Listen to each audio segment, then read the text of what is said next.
तो ऐसा पढ़कर फुटबॉल खेलना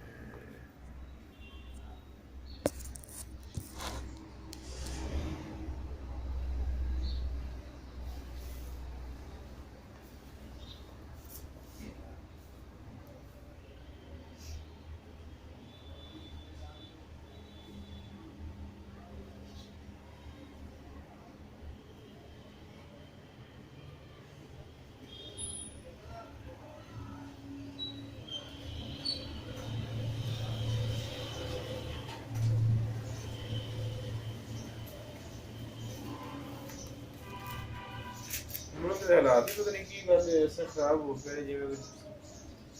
नजरे बंद की जादू किया जाए या फिर हाँ यार उधर बारिशां नहीं आने छाड़नियां गईयां बारिश भाई ने आवाम का ना ऐसे बिना औखा होया पे कुछ है जी थोड़ी सी महंगी की तो लगती भी नहीं सस्ती हुए वो कहीं लगती आटा नहीं लग रहे दुकान परेशान ने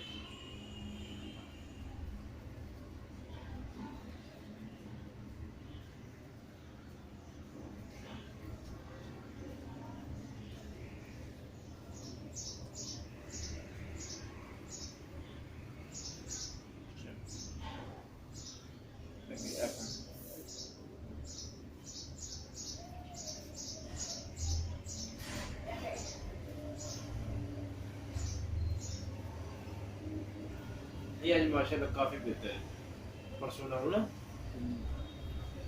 परसों दे ने हाथ में ही लाऊंगी शुरू में किसी कर दिया आपने चला आज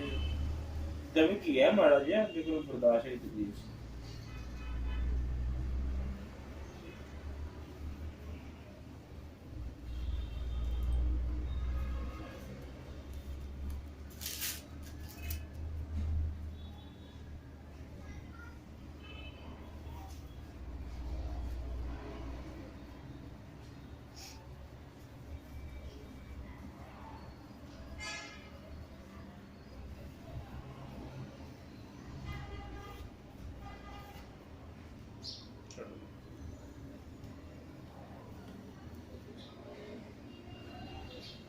तुम कर मोटे सुनती नहीं तुम घूमी है बोली भी नाल